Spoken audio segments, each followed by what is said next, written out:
شهر رمضان الذي أنزل فيه القرآن هدى للناس وبينات من الهدى والفرقان. السلام علیکم ورحمۃ اللہ وبرکاتہ. الحمدللہ رب العالمین والصلاة والسلام نبینا محمد وعلی آلہ وصحبہ اجمعین، اما بعد. وقال اللہ تعالی فی القرآن المجید والفرقان الحمید، فاعوذ باللہ من الشیطان الرجیم، بسم اللہ الرحمن الرحیم. ورفعنا لک ذکرک الی آخر الآیہ. محترم سامعین اکرام، کل ہم آپ کے سامنے اللہ کے نبی کریم صلی اللہ علیہ وسلم کی سیرت پیش کر رہے تھے.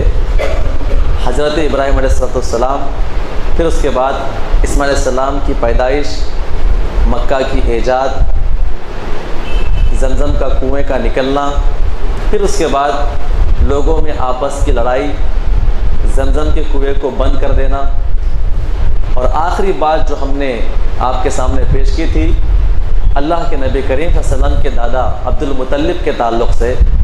وہ بڑے بے چین رہا کرتے تھے، چونکہ اس زمانے کے اندر پوری دنیا سے لوگ بیت اللہ کا حج کرنے کے لیے آتے، اور وہاں پر پانی اسٹاک کرنا، جہاں جہاں پر بھی پانی ملتا لوگ اپنے کاندھوں پہ مٹکوں سے پانی لے کر آتے اور حاجیوں کے لیے جمع کیا کرتے تھے. اور جمع کرنا اس زمانے میں بہت بڑی بات تھی، بڑی تکلیف کی وہ باعث تھی. ہم نے آپ کے سامنے یہ بھی بات پیش کی تھی کہ وہ سوچ رہے تھے اگر وہ زمزم کا کنواں دوبارہ ہم کو مل جائے تو اتنی جو تکلیف ہم کو ہو رہی ہے ہم اس سے بچ جائیں گے. تو ہم آپ کے سامنے وہ واقعہ ہم آپ کے پیش کر چکے ہیں کہ زمزم کا کنواں جب نکلنا شروع ہوا تو لوگ ٹوٹ پڑے لڑنے کے لیے کہ اس کے اندر ہمارا بھی حق ہونا چاہیے، ہم بھی مکہ والے ہیں.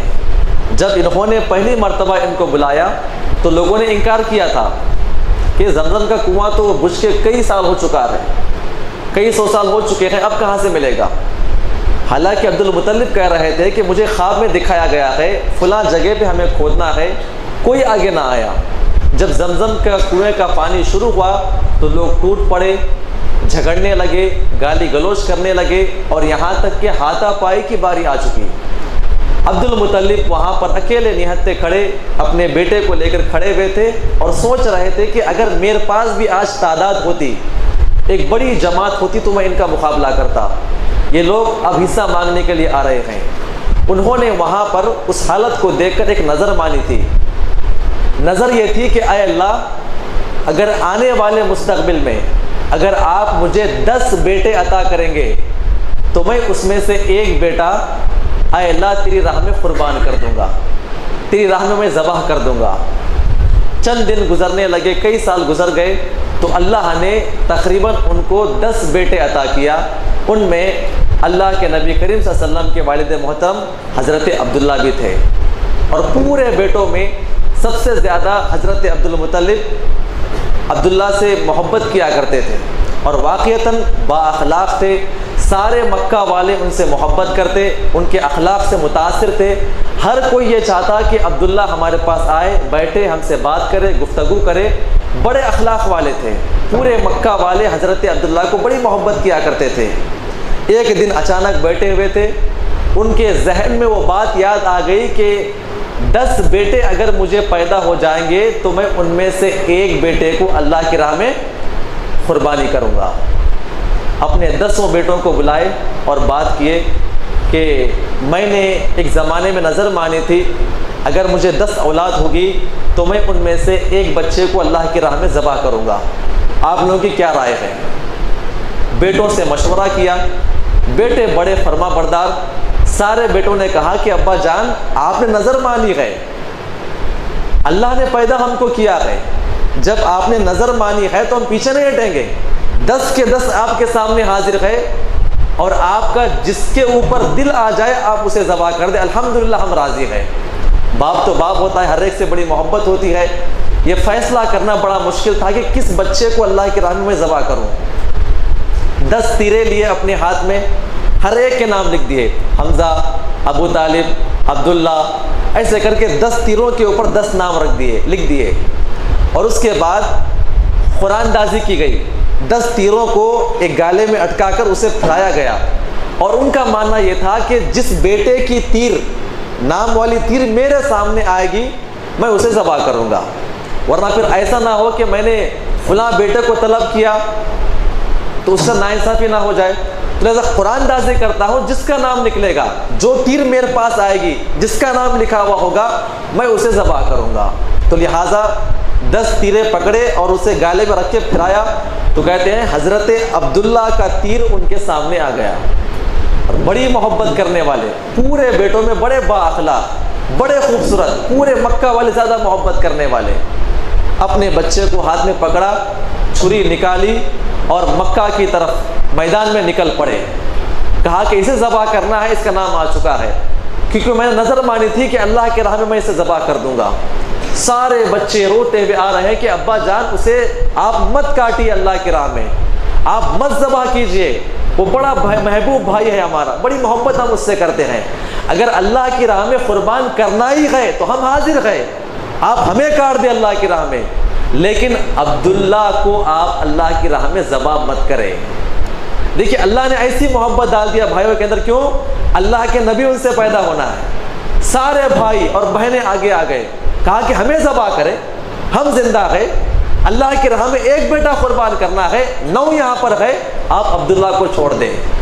اور آپ غور کریں وہ منظر کیا ہوگا، سارے مکہ والے دیکھ رہے ہیں، باپ اپنے ایک ہاتھ میں اپنے بیٹے کا ہاتھ پکڑا ہوا، وہ بھی عبداللہ کو جس سے ساری محبت کرتے ہیں، اور چھری لیا ہوا جہاں پہ ذبح کرنا ہے، نظر مانی تھی، وہاں پر کھینچتا ہوا اپنے بچے کو لے کے جاتے ہیں، اور سارے مکہ والے پریشان، عبد المطلب تم کیا کر رہے ہو؟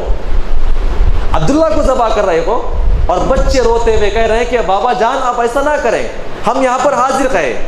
تو عبد المطلب نے سب لوگوں کے سامنے کہا کہ میں نے نظر مانا تھا، میں آج اس کو اللہ کی راہ میں ذبح کر رہا ہوں، یہ میرا بڑا محبوب بچہ ہے، اس سے بڑی محبت کرتا ہوں، لیکن اس کا نام آ چکا ہے، میں اسے ذبح کر دوں گا۔ مکہ والوں نے کہا کہ دیکھو عبداللہ، دیکھو عبد المطلب، آپ کا بڑا مقام ہے مکہ کے اندر، آپ کعبہ کے متولی ہیں، اگر آپ اپنے بچے کو ذبح کر دیں گے تو کل کے دن ہر آدمی خوشی میں یا غم میں جو بھی منت کرے گا اپنے بچوں کے اوپر، آپ کو دیکھ کر اپنے بچوں کو کاٹنا شروع کر دے گا۔ آپ ایسا کیوں نہیں کرتے، آپ عبداللہ کی جگہ پر جانور کو ذبح کر دے، جیسے اللہ تعالیٰ نے حضرت اسماعیل کی جگہ پر دمبے کو قبول کیا تھا۔ ایک باپ وہ بھی تھے، ابراہیم اپنے بچے کو لے کے نکل گئے ذبح کرنے کے لیے، اللہ نے ان کے بچے کے جگہ مینڈے کو قبول کیا تھا۔ ایسا کیوں نہ ہو کہ آپ عبداللہ کی جگہ کوئی جانور اللہ کی راہ میں قربان کر دے۔ تو حضرت عبد المطلب کہتے ہیں اتنا کہنے کے بعد میرے ہاتھ رک گئے، کہا کہ بڑا بہترین مشورہ ہے، اب یہ بات کس کے سامنے پوچھے؟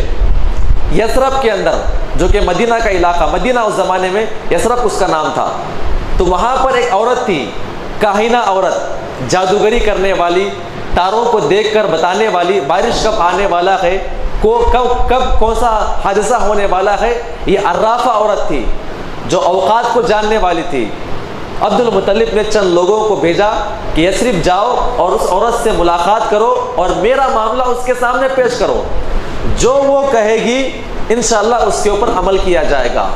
تمام لوگ وہاں پر یثرب پہنچے، پہنچنے کے بعد سب لوگوں کو اس بات کا علم ہوا کہ وہ عورت یثرب سے نکل کر خیبر جا چکی ہے، تو یہ لوگ خیبر چلے گئے تلاش کرتے ہوئے اس عورت کو پانے کے لیے، تو آخر کار وہ عورت خیبر کے اندر مل گئی، خیبر ایک علاقہ ہے وہاں پر مل گئی۔ عورت کے سامنے وہ باتیں پیش کی گئی کہ ایک باپ نے نظر مانی تھی، اس کا نام عبد المطلب ہے، عبداللہ کو ذبح کرنا چاہتے ہیں، سب لوگ اس کے مخالف ہیں، کیا کریں؟ تو اس عورت نے اپنی آنکھوں کو بند کیا اور کہا کہ کل میرے پاس آؤ، انشاءاللہ میں اس کا جواب آپ کو دیتی ہوں۔ ایک دن وہ وہیں پر ٹھہرے رہے، کل ہوئی تو وہ لوگ آئے ملاقات کرنے کے لیے، جواب کیا آپ کے پاس ہے؟ تو اس عورت نے ایک سوال کیا ان لوگوں سے، مکہ کے اندر جان کی دیت کیا ہے؟ دیت سمجھتے ہیں نا آپ لوگ؟ دیت کا مطلب یہ ہوتا ہے کہ میرے بھائی کو آپ نے قتل کیا، میرا حق ہے کہ میں آپ کو قتل کروں، لیکن آپ نے کہا کہ آپ پیسے کتنے لیں گے، آپ قتل نہ کریں، آپ پیسوں پہ معاملہ کر لیں گے، تو میں نے کہا کہ ٹھیک ہے آپ پیسے ادا کریں. جو قیمت ہوتی ہے جان کی قیمت آپ کے پاس مکہ میں کیا ہے؟ تو لوگوں نے کہا کہ 10 اونٹ کے اوپر ایک جان ہے. اگر کسی کو قتل کرتا ہے تو اس کے بدلے میں 10 اونٹ عطا کرنے کے بعد جن کے گھر میں قتل ہوا ہے 10 اونٹ لینے کے بعد وہ لوگ خاموش ہو جاتے ہیں. تو اس عورت نے کہا کہ ایک جگہ اس بچے کو ٹھہراؤ اور 10 اونٹیں ایک میدان میں ٹھہراؤ, اسے یہاں پر اور اونٹوں کو یہاں پر, اور 2 تیر لو, ایک کا نام عبداللہ لکھ دو اس بچے کا نام, اور ایک کا نام 10 اونٹ لکھ دو. اور ایک روایت میں آتا ہے کہ ایک تیر لو اور اسے پھراؤ, اگر وہ تیر پھرتے پھرتے عبداللہ کی طرف آئے تو کیا کرے؟ 10 اونٹ اور بڑھا دو. اگر وہ تیر پھرتے ہوئے اونٹوں کی طرف آئے تو سمجھ لو کہ اللہ تعالیٰ نے قربانی کو قبول کیا ہے, بچہ بچ چکا ہے, 10 اونٹوں کو قتل کر دے, کیا کر دے؟ اللہ کی راہ میں ذبح کر دے. اور جب تک اونٹوں کا نام نہ آئے تب تک کیا کریں؟ آپ اونٹوں کو بڑھاتے رہے. تو لہٰذا یہ نسخہ لے کر وہ آئے. مکہ آنے کے بعد عبد المطلب کے سامنے رکھا گیا. عبد المطلب اس پہ راضی ہو گئے. 10 اونٹیں ایک میدان میں اور عبداللہ ایک میدان میں. پھر تیر پھرائی گئی, پھرتے پھرتے پھرتے پھر عبداللہ کے نام پہ آئی. تو کہا گیا کہ اور 10 اونٹ بڑھائے. کتنے ہو گئے؟ 20 ہو گئے. پھر اس کے بعد عبد المطلب وہاں سے نکل گئے, اللہ سے دعا کرنے لگے, اے میرے پروردگار, بچہ بڑا محبوب ہے, آپ اس قربانی کو قبول فرمائیں. دعا کر رہے ہیں, پھر تیر پھرائی گئی. پھر اس کے بعد بچے کے نام پہ آتی ہیں. کہا کہ بچے کے نام پہ آئی ہے. عبد المطلب دعا کر رہے ہیں کہ اے اللہ قربانی قبول فرما. پھر اس کے بعد 10 اور بڑھا دیے. کتنے ہو گئے؟ 30. تقریباً 10 مرتبہ حضرت عبداللہ کا نام نکلا. کتنے اونٹ ہو گئے؟ 100 اونٹ ہونے کے بعد جب تیر 11ویں مرتبہ پھرائی گئی تو اس وقت اونٹوں کا نام نکلا. تو اللہ تعالیٰ نے اس وقت ان کی قربانی قبول کیا اور 100 اونٹ اللہ کی راہ میں قربان کر دیے گئے اور حضرت عبداللہ یہاں پر بچ گئے. اس کے بعد حضرت عبداللہ اور بڑے ہونے لگے, بڑی محبت اور سب سے لاڈلے عبد المطلب کے. اور جہاں جہاں پر بھی تجارت کرنے جاتے, اور قریش جو خاندان تھا یہ بہت زیادہ ماہر تجارت میں تھا. یہ تجارت کرنے کے کہاں کہاں تجارت کرنا ہے, کیسے بیچنا ہے, کیسے مال کو خریدنا ہے, یہ بہت آگے تھے. عبد المطلب ہمیشہ عبداللہ کو اپنے پاس رکھتے, تجارت کرنے کے طریقے دکھاتے, بات کرنے کا فن سکھاتے, کس سے کیسی بات کرنا ہے, کس علاقوں والوں سے کیسی بات کرنا ہے, یہ ہمیشہ اپنے پاس لے کر جاتے. پھر اس کے بعد حضرت عبداللہ تقریباً 24 سال کی عمر کو پہنچے تو لوگوں نے کہا کہ عبداللہ بڑے ہو چکے ہیں, اب ان کی شادی کرنا چاہیے.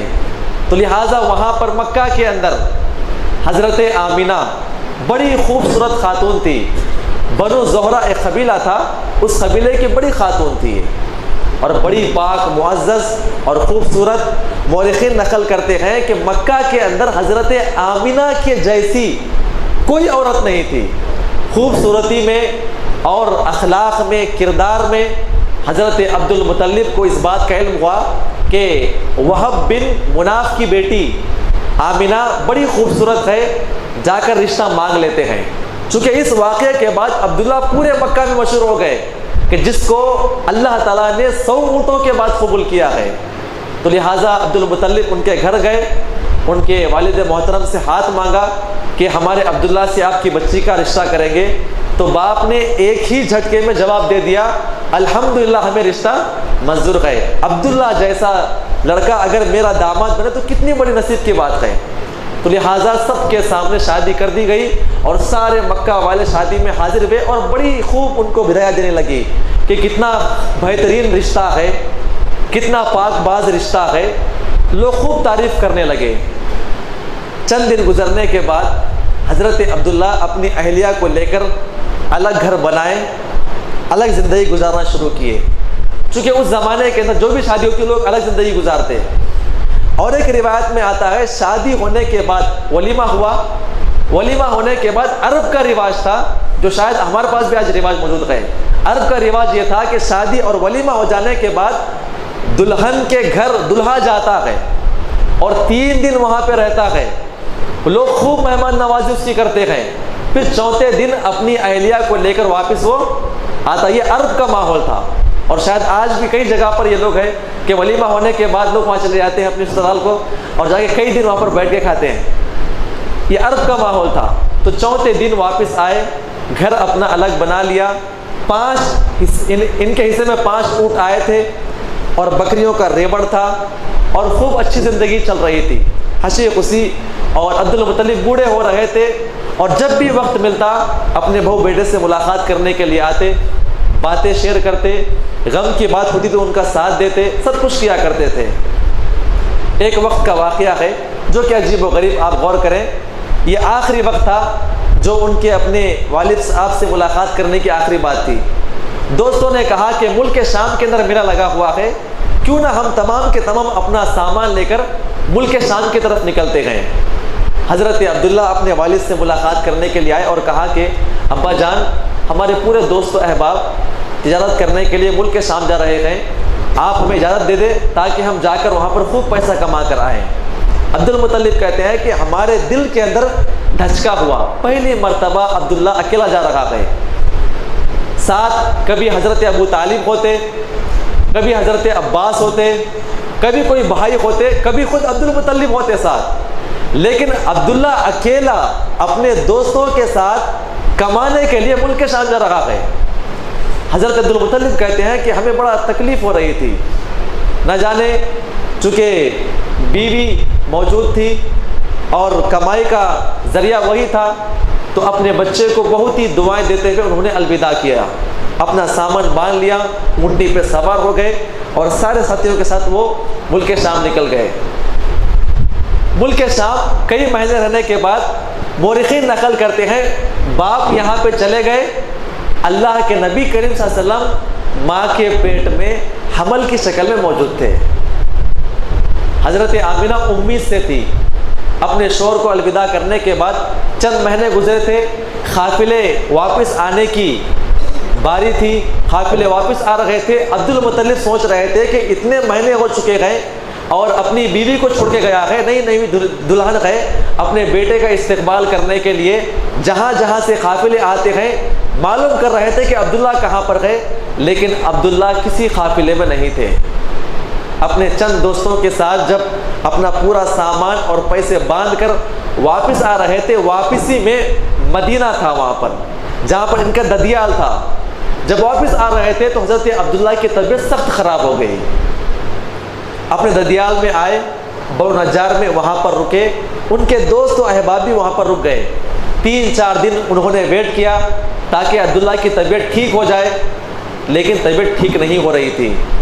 عبداللہ کہتے ہیں کہ اے میرے دوستو، آپ چلے جاؤ اور اپنے گھر آپ پہنچ جائیں، میں یہاں اپنے ددیال میں بڑا ٹھیک ہوں، انشاءاللہ طبیعت ٹھیک ہو جانے کے بعد میں اپنا قافلہ لے کے نکلتا ہوں، آپ وہاں سے چلے جائیں۔ حضرت عبد المطلب یہاں پر بڑے بے چین، عبداللہ کب آئیں گے، ان کے دوست کب آئیں گے، ہر قافلے والوں سے پوچھتے ہیں عبداللہ کہاں پر گئے۔ لوگوں نے کہا کہ وہ نکل گئے ہیں، ان کے ساتھی کہاں ہیں، ارے ہم سے پہلے وہ نکل گئے ہیں، لیکن ابھی تک وہ مکہ نہیں پہنچے ہیں۔ بڑے بے چین اور بڑے پریشان تھے، کبھی بہو کے پاس آ کر بیٹھتے، ان کے بارے میں پوچھتے، کھانے کا انتظام کرتے، پھر اس راستے میں آ کر بیٹھ جاتے کہ عبداللہ کب آئیں گے ہمارے پاس۔ تو وہ دن آ گیا کہ دوست و احباب عبداللہ کو چھوڑ کر مکہ واپس آ رہے تھے، دوڑتے ہوئے عبد المطلب کہتے ہیں کہ میرا بیٹا عبداللہ کہاں پر ہے۔ عجیب و غریب باپ کی محبت ہوتی ہے، اپنے بچے کو نہ پانے کے بعد نئی دلہن کو چھوڑ کے گیا ہے، یہاں بیچاری وہ بے قرار ہے، پوچھا کہ عبداللہ کہاں پر ہے۔ دوستوں نے کہا کہ اس کی طبیعت خراب ہو چکی ہے، ڈرنے کی کوئی بات نہیں، وہ آپ کے ماں باپ کے پاس وہاں پر موجود ہے، انشاءاللہ چند دن میں واپس آ جائے گا۔ عبد المطلب کہتے ہیں کہ ہمیں قرار نہ آیا، اپنے بیٹے حارث کو بلایا، کہا کہ جاؤ دوڑاتے ہوئے ہمارے گھر جاؤ اور عبداللہ کی طبیعت معلوم کرو، اور اس کے بعد عبداللہ کو بڑے صحیح سلامت کے ساتھ میرے پاس لے کر آنا۔ اپنے بچے کو انہوں نے یہاں سے بھیج دیا، کیونکہ اس زمانے کے اندر سفر کرنا کئی دنوں کی بات تھی۔ اپنے بیٹے حارث کو بھیج دیا، اور یہ اس مقام پر یثرب سے پہنچنے سے پہلے تک یہ ان کو معلوم ہوتا ہے کہ حضرت عبداللہ بیماری کو تاب نہ لا کر، بیماری کو برداشت نہ کر کے انتقال کر چکے تھے، اور وہاں پر پہنچنے سے پہلے ان کو نابغہ جادی ایک جگہ ہے وہاں پہ دفن بھی کر دیا گیا تھا۔ بھائی کو چہرہ دیکھنے کا موقع بھی نہ ملا۔